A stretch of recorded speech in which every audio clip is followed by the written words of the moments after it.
Hello, Hasan law study में आपका स्वागत है। आज की इस वीडियो में हम चर्चा करने जा रहे हैं संपत्ति अंतरण अधिनियम 1882 के अंतर्गत धारा 41 में दृश्यमान स्वामी के बारे में। संपत्ति अंतरण अधिनियम,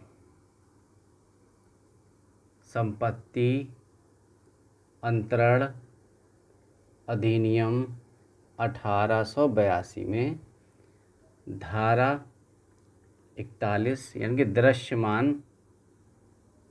दृश्यमान स्वामी के बारे में।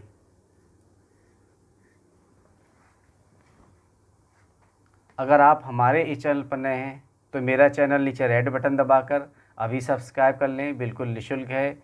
मेरी इस वीडियो को लाइक करें, शेयर करें और कमेंट भी किया करें।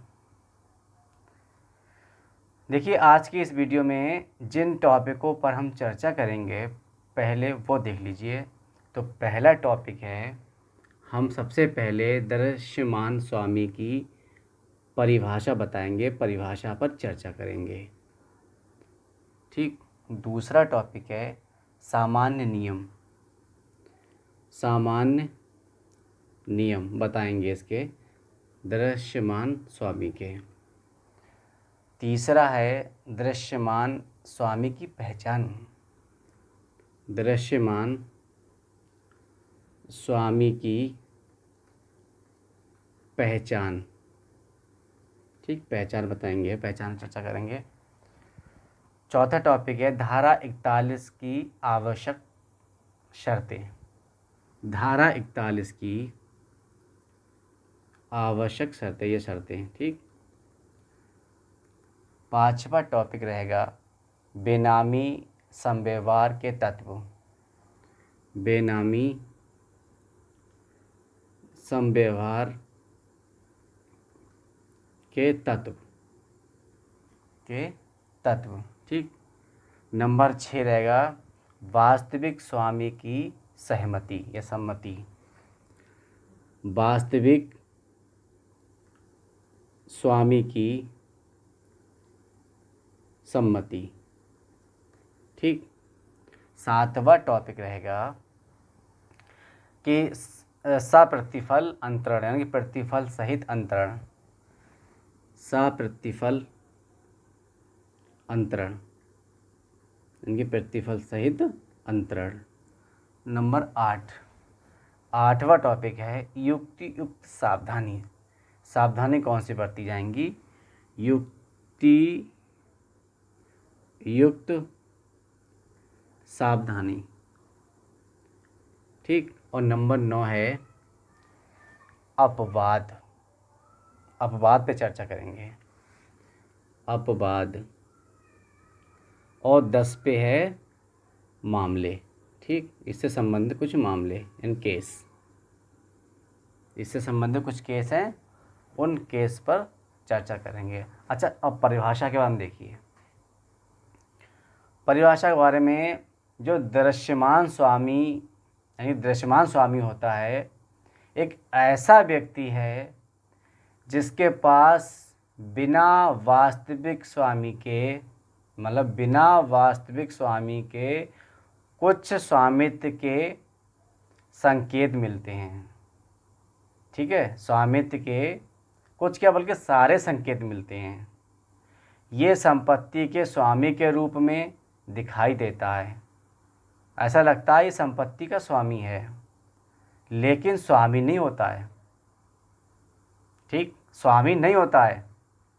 लगेगा ऐसा कि ये संपत्ति का स्वामी है, सारे तत्व सारे संकेत दिखाई देंगे कि स्वामी है, लेकिन वास्तव में ये स्वामी नहीं होता है, स्वामी इसे नहीं कह सकते। इसके अंतर्गत जहाँ एक व्यक्ति दूसरे व्यक्ति को अपनी संपत्ति का स्वामी बनने की अनुमति दे देता है। ठीक, अपनी संपत्ति, मेरी संपत्ति है, मैं किसी और को स्वामी बनने के लिए अनुमति दे देता हूँ, तो जिसे अनुमति मैंने दी है वो दृश्यमान स्वामी कहलाएगा। वह तीसरा व्यक्ति प्रतिफल देकर दृश्यमान स्वामी से, मगर तीसरा व्यक्ति जो होता है वो प्रतिफल देकर उस दृश्यमान स्वामी से उसे खरीदता है, उस संपत्ति को खरीदता है, इस विश्वास के साथ कि वही व्यक्ति यानी जो दृश्यमान स्वामी है वो वास्तविक स्वामी है, ये समझकर वहाँ व्यक्ति ऐसी अनुमति देता है ऐसे किए गए संव्यवहार को गुप्त स्वामित्व के आधार पर असली स्वामी ये कहते हुए कि जिस व्यक्ति ने संपत्ति को अंतरित किया है वह वास्तविक स्वामी नहीं है। तो ऐसे संव्यवहार को शून्य घोषित किया जाए, शून्य घोषित किया जाए। अच्छा, ये नैसर्गिक न्याय भी कहता है कि जब कोई व्यक्ति अपनी सहमति से किसी अन्य को अपनी संपत्ति में लोगों की नज़र में स्वामित्व का अधिकार प्रदान करता है तो उसके द्वारा किए गए संव्यवहार को शून्य नहीं कराया जा सकेगा अगर अपनी सम्मति से देता है, लेकिन बशर्त है कि अंतर्ति की सद्भावपूर्वक ये विश्वास करते हुए उस संपत्ति को प्राप्त किया हो। नैसर्गिक न्याय है ऐसा, सद्भावपूर्वक का कार्य होना चाहिए कि आपने किसी दूसरे व्यक्ति के नाम में कर दिए स्वामी लेकिन आप ही हैं, लेकिन ये सद्भावपूर्वक होना चाहिए। ऐसा नहीं है तो फिर दृश्यमान स्वामी ही माना जाएगा। अब सामान्य नियम देखिए इसका। सामान्य नियम क्या है? संपत्ति के अंतरण से संबंधित एक समान सिद्धांत है, एक सिद्धांत है, ध्यान से सुनिए, से कोई एक सिद्धांत है कि कोई भी व्यक्ति अपने से ज़्यादा अधिकार या स्वामित्व दूसरे को नहीं दे सकता। कोई भी व्यक्ति अपने से ज़्यादा अधिकार या स्वामित्व दूसरे को नहीं दे सकता, प्रदान नहीं कर सकता, और वह देता नहीं है जो रखता नहीं है। यानी जिसके पास नहीं है तो कहाँ से देगा? वह देता नहीं है जो रखता नहीं है। मतलब ये हुआ कि कोई भी व्यक्ति चोरी के अधीन संपत्ति प्राप्त किया है और वह संपत्ति किसी को अंतरण करता है तो वह व्यक्ति भी चोरी के साथ ही संपत्ति को प्राप्त करता है। अगर कोई संपत्ति चोरी से प्राप्त की गई है और किसी दूसरे व्यक्ति के नाम की जा रही है तो वो भी चोरी के साथ ही संपत्ति को प्राप्त करता है। अब तीसरा है दृश्यमान स्वामी की पहचान। दृश्यमान स्वामी की पहचान कैसे करेंगे? ठीक, कैसे करेंगे देखिए। सबसे पहला टॉपिक है कि क्रय धन का स्रोत, यानी कि अर्थात किसने मूल का भुगतान किया है, मतलब उस संपत्ति का जो क्रय की गई है उसका भुगतान किसने किया है। ठीक, धन का स्रोत किसके पास है, ये जो भुगतान करेगा वो रियल वास्तविक स्वामी होगा उसका।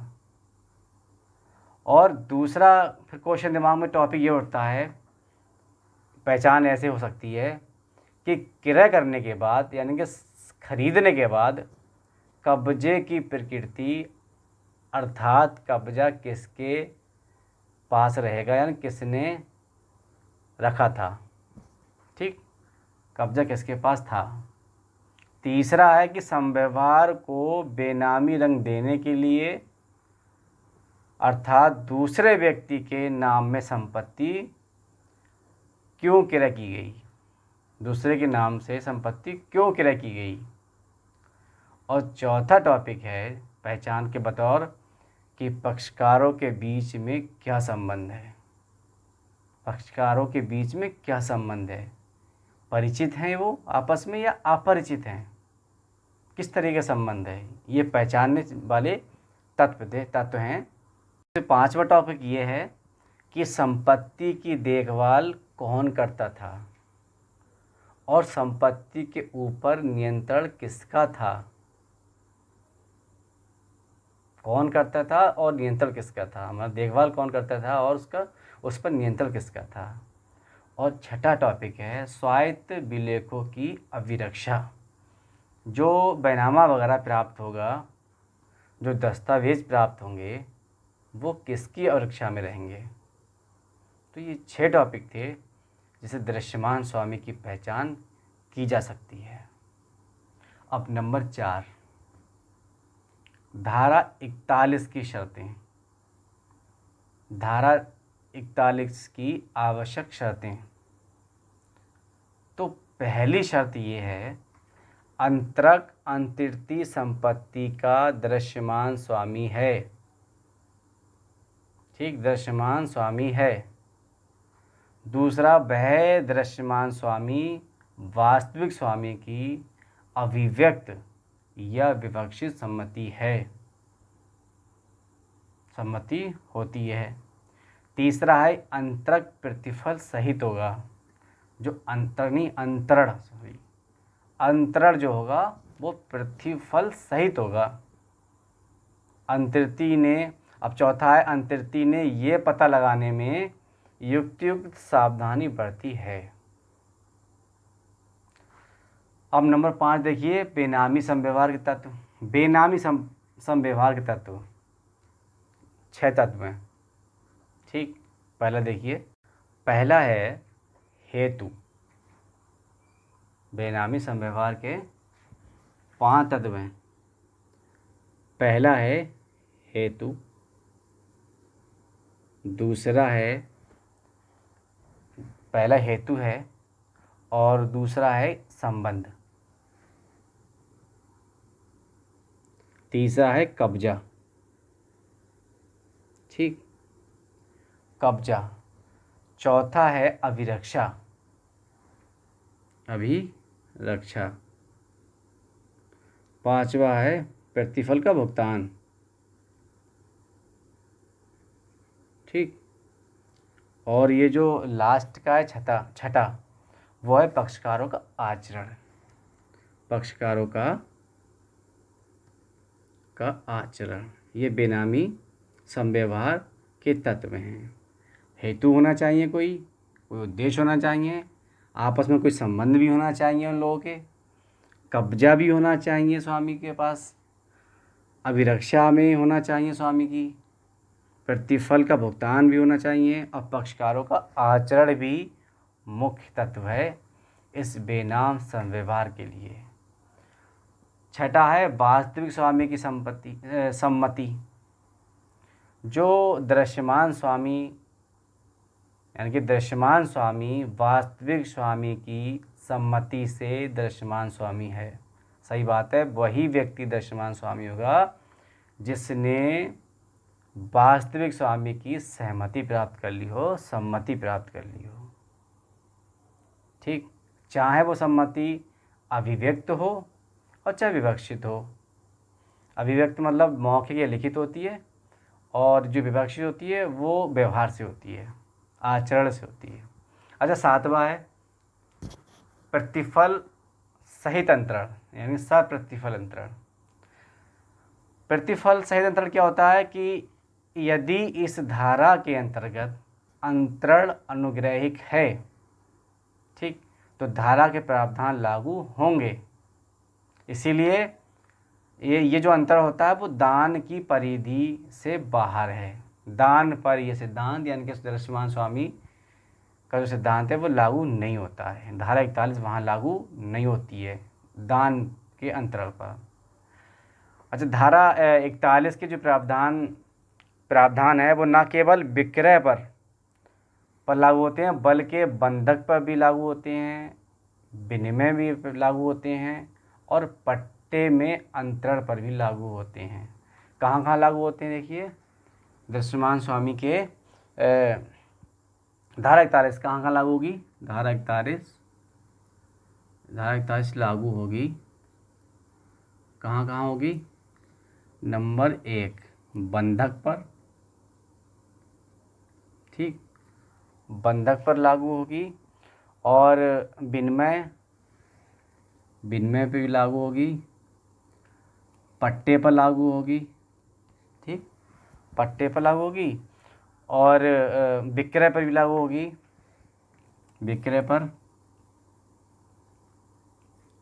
लेकिन दान पर नहीं, लेकिन दान के अंतराल पर, दान पर नहीं, ठीक, लागू नहीं होगी, दान पर ये लागू नहीं होगी।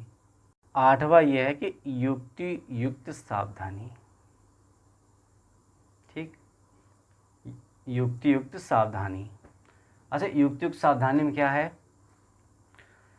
इससे क्या तात्पर्य है कि संव्यवहार के सभी पहलुओं के बारे में एक युक्तियुक्त रूप से या सम्यक रूप से सावधानी से नहीं, अपितु केवल एक पहलू के बारे में सावधानी बरतने से होती है, ठीक। अपवादों में क्या कह सकते हैं, देखिए धारा 41 के अपवाद देखिए, धारा 41 के अपवाद, यानी कहाँ पर ये लागू नहीं होगी। पहला अवयस्क, क्योंकि ये ऐसा होता है जो अवयस्क होता है वो उसकी वयस्क होने की जो उम्र होती है, वैसे तो वयस्क 18 वर्ष की आयु में होती हैं, लेकिन जब कोई संरक्षक नियुक्त होता है उस कंडीशन में 21 साल की एज में वयस्क माना जाता है। तो उस स्थिति में अगर संपत्ति उस दूसरे के नाम में है तो ये दृश्यमान स्वामी नहीं माना जाएगा, ये धारा 41 पर लागू नहीं होगी। चल संपत्तियां जितनी भी हैं उन पर ये धारा लागू नहीं होगी, ये अपवाद में है। और नीलामी द्वारा जो विक्रय की जाती है, विक्रय होता है, उस पर भी ये लागू नहीं होगा, यानी कि अपवादों में है ये। अब दृश्यमान स्वामी के से संबंधित कुछ मामले देखिए। पहला मामला है जय दयाल पोद्दार, बहुत इंपॉर्टेंट केस है, जय दयाल पोद्दार वर्सेस बीबी हाजरा, बीबी हाजरा, सन 1922 का केस है, नहीं सॉरी 1922 नहीं, 1974 का, ये 22 का नहीं है, 1974 का केस है।